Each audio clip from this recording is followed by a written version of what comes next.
Serial entrepreneurs are individuals who consistently transform innovative ideas into successful businesses. They're quite rare, especially in crowded markets where new products must compete with established brands to gain market share and survive, let alone thrive. In this episode, you'll have the opportunity to hear from one such entrepreneur, Craig Dubitsky, who has previously joined us to discuss innovation, creativity, and entrepreneurship, has an impressive track record. He founded Hello Products, the fastest growing oral care brand in North America, which was acquired by Colgate-Palmolive in 2020. He also founded and served as the creative lead at EOS Products, known for its iconic spherical lip balm that expanded the entire lip care category. Additionally, he was a founding board member of Method and an advisor to Seventh Generation Products Company. In our conversation, Craig will share his insights about his latest venture, the Happy Coffee brand, which he co-founded with Academy Award-winning actor Robert Downey Jr. He'll discuss his approach to identifying non-obvious opportunities in crowded markets, his vision for creating brands that enhance everyday experiences, and Craig's perspective on the relationship between entrepreneurship and philanthropy. We'll also explore the growing use of AI and whether it can ever match human curiosity. Craig, welcome to our podcast series. Thanks so much for having me. It's so wonderful to have you yet again. This will be our third interview. We're going to start out. Let's see if we can talk a little bit about your history of entrepreneurship and the brands that you've created. Sure. I was literally an entrepreneur since being a little kid with a lemonade stand that included a car wash, but probably more germane to what we want to talk about today. I've been very fortunate to be around brands, everyday things that people have basically, I think, fallen in love with, which is kind of the idea. Brands like Method in household cleaning products and personal care. I was a founding board member there, an early investor there. I was the creative lead and co-founder of a brand called EOS, which a lot of folks know, for a lip balm, spherical shaped little egg-like lip balm that kind of changed the whole category. An oral care brand called Hello that became the fastest selling, fastest growing oral care brand in the U.S. I started that with 4 people and a dog.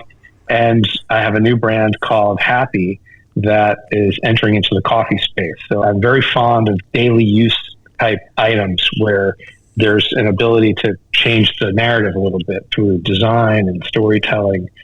That's kind of what gets me excited. I think it's brilliant. In our previous discussions, this is our third episode together, you shared your unique approach to identifying opportunities, and you've described it as a constant search for arbitrage. And you seem to isolate the non-obvious potential within a market. Could you delve deeper? I consider it a fairly distinctive perspective on how to define and find those little spaces within a market. Yeah, to quote Leonard Cohen, this amazing singer-songwriter, it's one of my favorite lines: "There's a crack in everything. That's how the light gets in."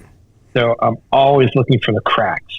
Doesn't matter if it's a dish soap or lip balm. It's almost category neutral. It's about finding something that's missing and seeing that there's some form of demand or interest that isn't being met, and trying to find an interesting and hopefully enduring and endearing way to take advantage of that interest.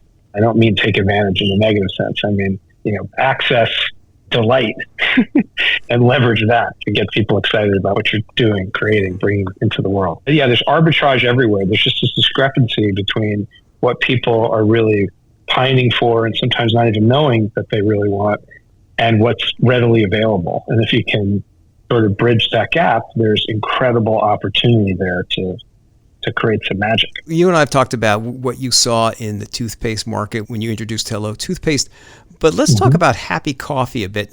I always thought and felt that, coffee is a fairly crowded market.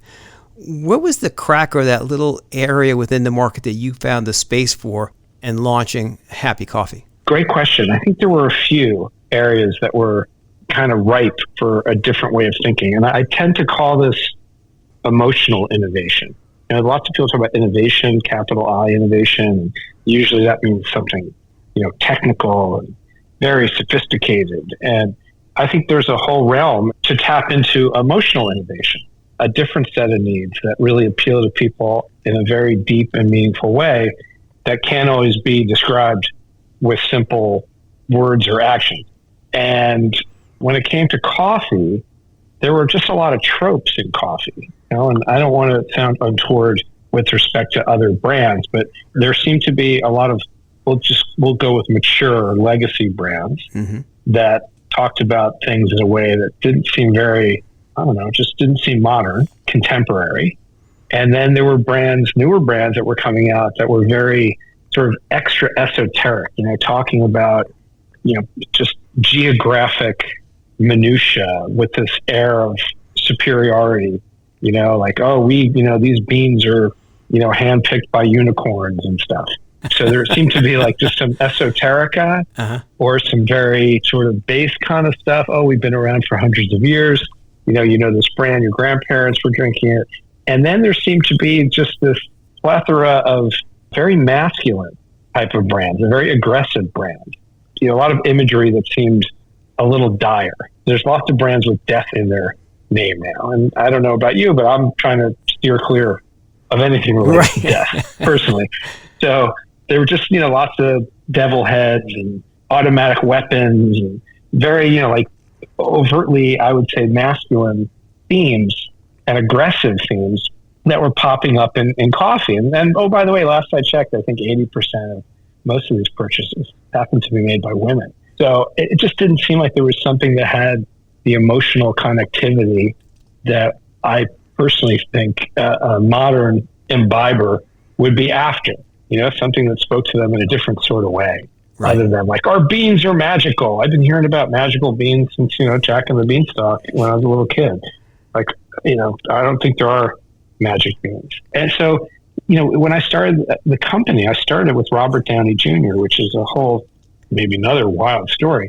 But we were talking a lot about coffee and talking a lot about what makes for a great cup of coffee. And how you make a great cup of coffee and how sourcing is important. And the more we talked about it, we got deeper and deeper into this realm of emotional innovation, talking more about it. And we came up with a few different things. And one of them was that coffee is truly a commodity. It's traded on, the commodities exchange. Coffee is a commodity. People are magical and special. And it sort of felt like a lot of the incumbent brands were going to great lengths to tell you how special their beans were, and like therefore, like sort of by this like transformative property, you would be special. And we're sort of flipping the script. It's like, no, you're special. People are special, and it's not to diminish how special our coffee is, because we put a lot into the coffee to make sure it tastes. I don't want to curse. You'll have to beat me out, but blanking amazing. Right. It does, but we're focused more on people. Right. People are amazing. So how do we make amazing coffee for amazing people? It's just a different way of approaching the whole category. It's informed everything we do and how we talk about everything we talk about on the package, on the website, with partners, everything. Yeah, but I also saw that in some of your past brands. And one of the things that I think all your brands that you've been involved with are known for is that sensory appeal, right? It's visual, the name. All of those things evoke an emotional reaction. And I want you to elaborate on how your design philosophy has played a crucial role in all of your brand's development. And one of the things that came across that you described early on with respect to Happy Coffee was even the packaging. And I know that even the choice of the font, the colors, all of those are important. So maybe you could elaborate that a bit. Yes, sure. Well, there's this other old adage, we taste with our eyes. Every beauty's in the eye of the beholder, all these, little euphemisms, adages. The magic is that we're more similar than we're dissimilar. And people don't like to admit that. So knowing that people are incredible and complex, and that we do taste with our eyes, and we do appreciate beauty, doesn't matter where you were born, how much money you have, like high cheekbones work in every culture. You don't have to understand or appreciate the magic of symmetry to just know, like, whoa, look at the cheekbones on that one. Like, there's some human elements that are shared, and an aesthetic and a sensibility around aesthetics that we share. So when we thought about the packaging for the coffee, we looked at things that were out there, and they just weren't that appealing. Or we flashed back to our grandparents using these things to store like nails and nuts and bolts in the garage, Right. Or old buttons from garments that you know where to put. Like they'd put them in coffee cans or blue Danish cookie tins. Like this stuff was just kind of like not that appealing. So we started thinking like, well, what would something that would be beautiful and useful look like? that we'd want to hold, that we'd want to touch, that we'd want to leave out in the open. Right. And the more we dug in, we came up with this concept. It's not a cube because it's not, all the sides aren't equal. It's more like a cuboid technically, but it's this cube-like shape, and you can refill it, you can reseal it, you can use it for all sorts of different things when you're done with the coffee, and it's 100% recyclable. Even the label, like we went to great lengths to make sure even the substrate for the label was able to be left on the pack. And by the way, it's incredibly easy to take off. So if you just want to use this little vessel for other reasons, you can. We made it that way so you could just literally recycle it at your curbside. There's some people that are like, oh, our thing it's recyclable. You have to bring it back to the store. Well, no one's bringing stuff back to the store. At least right. I don't know anyone who does. And so we thought about, all these little touch points and how we could make something that was, aesthetically attractive, and also something else that people don't really, I think, openly talk that much about when it comes to recyclability. Not just, can I take it back to the store or will I? Sure, that's a big question. And I think we know what the answer is. But also, is it something that a recycler would want to recycle? Because what I think a lot of people don't realize is that recycling is also a business. Yep. It's also an economic venture. So what we did was, by using the plastic that we chose, yes, it's 100% recyclable, but it's also of a size and of a shape that is attractive for the stream, meaning the folks who are actually recycling, because they can actually make money off of this material, and it's of a size that is easy for them to recycle. So we tried to think about all these things, and if we could marry aesthetic and ethic with this environmental bent and not really have to compromise on any one of those elements, we'd have something that would be a little bit more interesting. The packaging is phenomenal. If anyone has gotten the coffee out there, if you pick up the package, you'll note there are no sharp edges or corners on it. You've rounded everything off. It's appealing. It's easy to put in your hand. It actually is great having something that says happy on your counter, by the way. It's extremely attractive. So you talked about Robert Downey, and I want to get into, how did you connect with him? How did you to talk about this business? And then let's talk about his role in what I thought was absolutely brilliant social media campaign that you launched the product with. Oh, sure. The world is magical, and very small. And I think smaller than most people even realize, myself included, by the way. Every day I'm reminded just how small it can become. Mm-hmm. If you avail yourself to that way of thinking, you'll end up meeting people all over the place that you can't believe you're connected to in one way or another. So the world being small and magical, it turns out, and believe me, I'm as surprised as the next person, that there's someone that I know who knows Robert Downey Jr. Like, sure. It's like, oh, sure, I run in those circles, right? I have a face for podcasts. Yeah, I don't run in those circles. I'm a kid from New Jersey. So somehow, and it's a longer story for another podcast, we had somebody in common, which is just unbelievable.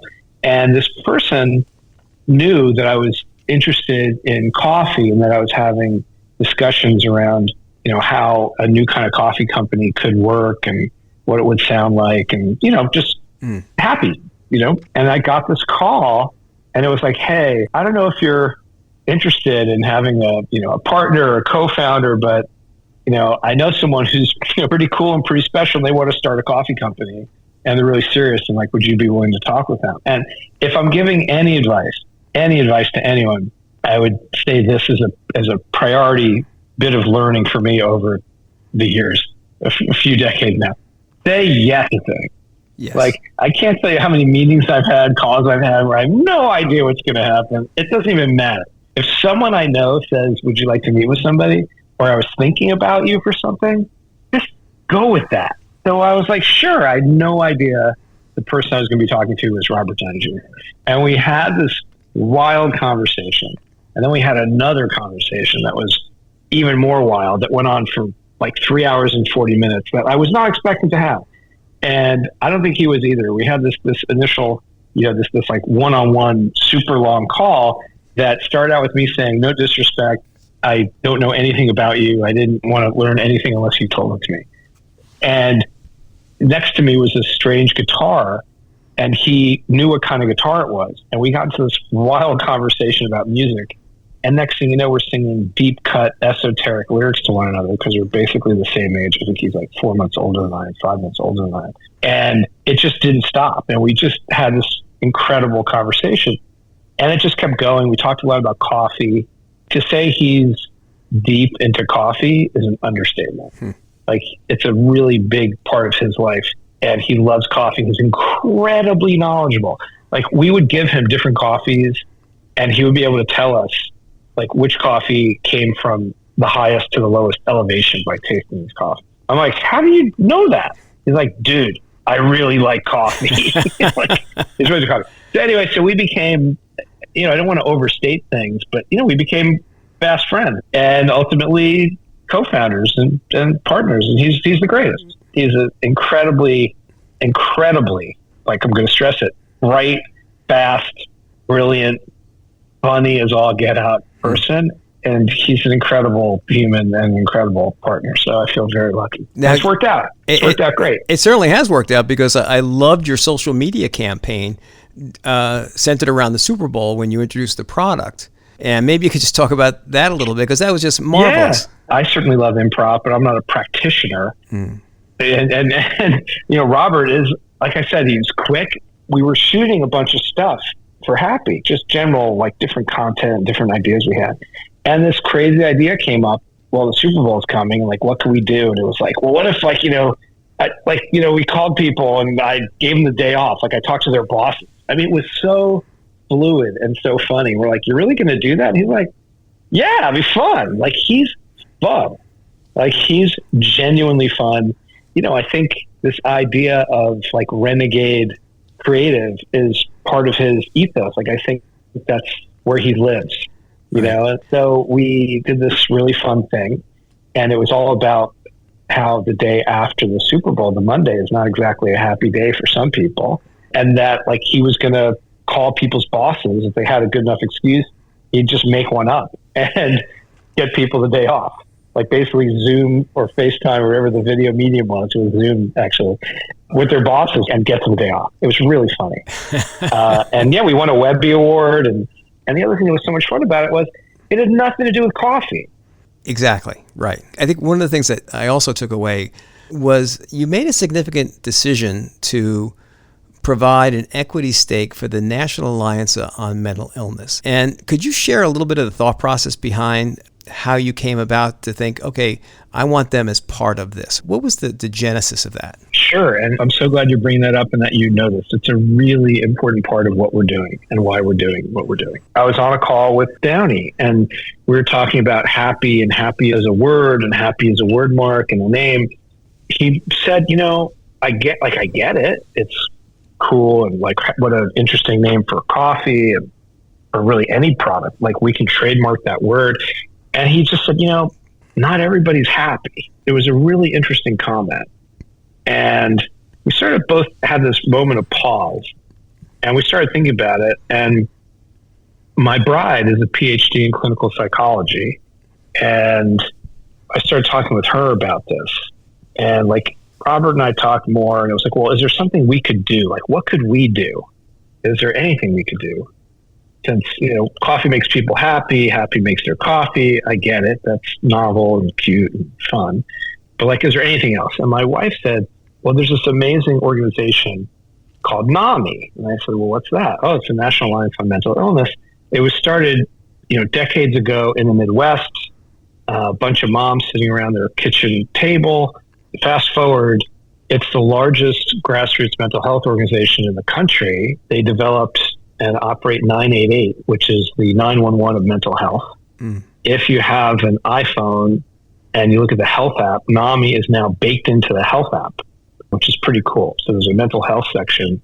If you look at your phone, there's that little heart icon. That's the Apple Health app. And the more we dug in on mental health with NAMI and we went through the statistics, which are truly alarming. I mean, this is like pandemic level stuff. The number 2 killer of teens in America is suicide. After handguns is number 1, and often 1 and 2 go together, unfortunately. Yeah. Suicide in adults has gone up 30% in the past 2 decades. I mean, the numbers are incredible. 1 in 5 adults has some form of mental illness. which I think goes above and beyond the idea of like just depression and anxiety, which are certainly forms of mental health that need to be addressed. This is major. This impacts everybody. So we were like, well, what can we do? So we wanted to do something that wasn't performative, that wasn't like flavor of the month. So we wanted to do something that was different. And the more we learned about NAMI and the work they do, the more just completely blown away we were. And we were trying to think like, well, what could we do that would be helpful to them? So we asked them, like, if you could have anything, what would be helpful to you? And they said the number one thing we hear from people is, wow, if only I had known about you sooner. People would say, if only I'd known about what NAMI does sooner, it would have saved them a lot of very difficult, challenging times. As people that like brand and marketing and narrative and storytelling, that became very clear that was an awareness issue. Not enough people know about what you do. And we said, Downey and I were like, well, what if we put NAMI's information on every product? And they were like, you would do that? We're like, yeah, of course we do that, because we're going to have product in lots of doors. So on every product we have, there's a QR code. You can scan it with your phone. It'll direct you to NAMI. There are toll-free numbers on there. And it's not heavy-handed. We took, I think, a pretty good balance with how we laid out things and then our word choice on packaging and everything. So NAMI and a link to NAMI is on every product. And the other thing that was important to us around this notion of not being performative and flavor of the month-esque was we wanted to reevaluate and reimagine the relationship between entrepreneurship and philanthropy. So we literally gave NAMI a piece of the company. So NAMI's on the cap table. They're literally an owner in Happy. And that's evergreen relationship. It's really different. Yeah. It's not like a consumer has to scratch below the surface to see what your philanthropic thinking is about. You put it out there front and center. One of the next topics I'd like to talk a little bit about, only because, we know that the use and the future of artificial intelligence, it consistently makes the headlines for potential to redefine jobs, businesses, and society. So my question for you is, do you believe that AI will be able to match human curiosity, the human ability to invent and innovate, and sort of like figure out the use of that dynamic emotional forces between people and products that form branding? Well, there's a lot to unpack there. For starters, and I'm going to sound very old, I'm going to sound OLDE, artificial intelligence, I'm a little bit allergic, I think, to the word artificial. I don't want artificial anything. So maybe if they could replace that A with like authentic intelligence, that would be a little bit better. And right there, as a human talking to other humans, that authentic stuff, it's very hard to replicate that. You can come close. It's like the difference between a video game and real life. They're different things. And even with the highest resolution, it's still not the same thing. And I'm personally okay with that. I'm okay that it's not the same thing. So, is it going to change branding? Are people using different forms of research and different processes, digital or otherwise, to read data and try to predict the future? Yes. Are they doing it in picoseconds instead of nanoseconds now? Yes. If you didn't get the fundamental stuff right, it didn't matter that you shaved a second off. Like somewhere, the fundamentals and the ethics and the ethos have to all be right. And I don't know if the machines are going to get there, because all they're doing is at incredibly rapid rates looking at inputs that exist in other places. And usually those inputs are coming from humans. So somewhere the human factor is still really important. It's like, having a player piano is amazing, but someone had to write the song. And when I hear, some of the apps I've seen, some of the AI that's out there around music and songwriting, and I'm like, yeah, technically, it wrote a song, and technically it went and scraped a bunch of lyrics together because the prompt was pretty good, but it still doesn't sound very good. And it doesn't sound original. I think there's a lot that's being cobbled together, and it's happening very fast. So I think people are blown away by the process and the speed by which it's happening. But at the end of the day, you care about the finished thing. And I haven't seen too many finished things that are great. I don't think we can teach AI to be as intuitive as someone like yourself who's able to see those little cracks and crevices in markets and figure out where the next space is. And I think to some extent, that's part of human thinking. You look at things as I often do. I'm not looking for the obvious. I'm looking for what are people missing? Where can I see myself in this position? And you really have to diversify your thinking, pull abstract things together in order to conceptualize that. And I think it's hard, and again, maybe perhaps one day it will be there, to have artificial intelligence take those abstract thoughts and pull them together into something that's new and different. Do you know what I mean? I absolutely know what you mean. And I think until AI can be taught to ask really good questions that don't seem perfunctory, it's not going to be able to learn so fast. It's like reading things that exist already and cobbling things together. Yeah, the human element's always there. It's got to be the driver. I think so. Yeah. I think so. So, TBD. Yeah, exactly. Yeah, it feels that way. We'll look back and say, gee, were we wrong or were we right? Who knows? Or, when it turns out that we're still functioning at, 250 years of age, we'll be like, wow, that AI stuff, that was incredible. My body is gone, but man, I'm still around. My thoughts are still cranking. And I've asked you this question before, and I did not look back on your previous answers. And I ask this of everyone. Okay. And that's two of us, by the way. So I didn't look back at anything either. So what one word describes who you are? Oh, optimist. I probably said that. I really feel that. The other word is lucky. But maybe I need to combine them on the lucky optimist. I'm an optimist. I think, no one goes through unscathed. Everyone has challenges and harrowing experiences and, personal things that are deeply challenging and deeply rewarding too, hopefully. More rewarding than challenging, I hope, for most. But yeah, I'm very much an optimist. Like every day is another chance and another potential for good things to happen if you set yourself up for that. So yeah, optimist. And then lucky because, I'm people say you make your own luck and all that stuff, but I really do feel like I'm very lucky. I found myself in the right place at the right time and optimistic. So I was always looking for, again, the light. It's not so much I'm looking for the cracks, I'm looking for the light, and the cracks become obvious. Right. Exactly. So that's the optimistic sort of spin on that. So yeah, I'm very fortunate. I must say that we're all fortunate to have you join us today. And Craig, as always, really appreciate you being part of our series. Thanks so much. No, my pleasure. Thanks again so much for having me. Craig shared a quote from the singer, poet, and author Leonard Cohen. "There is a crack in everything, and that's how the light gets in." It's a line from his song, Anthem. And for Craig, in the context of markets and innovation, the verse infers that what appears solid and impenetrable will always have cracks. You need to look for the light, and then the cracks become obvious. As in the case of Hello Toothpaste and Happy Coffee, he's become a skillful observer of what and how brands sell, package, and message consumers. He described what he called emotional innovation, an approach that seeks to find a different set of needs that appeal to people in a very deep and meaningful way that can always be described in simple words and actions. He recognized the marketing of legacy brands in the coffee space focuses on using male-dominant and aggressive approaches, or the source of the beans, or on hereditary taste preferences like grandpa's cup of coffee.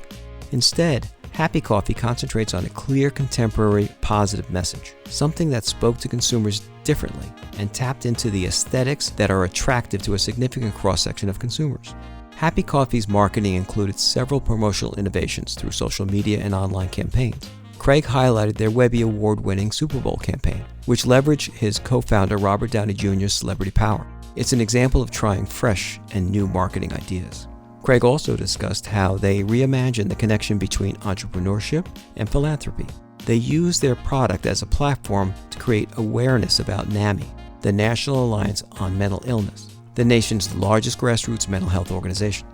This initiative not only informed consumers about mental health issues, but provided NAMI with a valuable messaging space right on their packaging. However, their commitment to social impact didn't stop there. They also gave NAMI stock in the venture, a move that reflects both Craig and Robert's dedication to supporting their work to improve the lives of others. We also delved into the future of AI and its potential to match human curiosity and understanding of emotional dynamics in the branding space. Craig's perspective is clear. While AI can process vast amounts of data at incredible speeds, it still relies on human inputs and queries, as well as the fundamental building blocks for the data analysis to be meaningful. After the data crunching is done, the essence of truly unique branding lies in what has not been previously seen or developed. This form of abstract thinking, at least for now, remains beyond the reach of AI, reassuring us of the irreplaceable role of human creativity in branding. Craig used the word optimist to describe himself, and yes, it is the same word he used in the 2 previous episodes we participated in. But this time he added a modifier. He called himself a lucky optimist.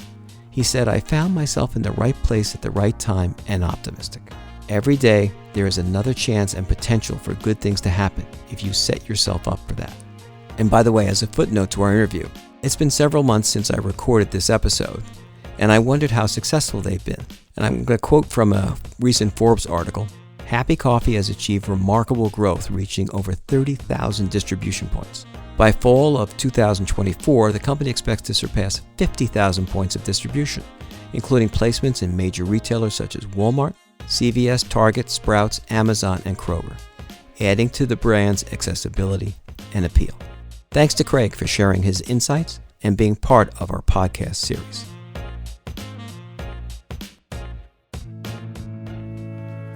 This podcast is executive produced by John Rebecchi and the New York Institute of Technology in conjunction with the School of Management and the Office of Strategic Communications and External Affairs. Our co-executive producer is Dr. Deborah Cohen, Professor of Marketing at the School of Management. Our social media strategist and producer is Petra Shantaraga, and our audio editor and mixer is Brian Falk from Abacus Entertainment. Special thanks to Professor Ellie Schwartz and John Roloke from the Office of Development and Alumni Relations for all their support. Until next time.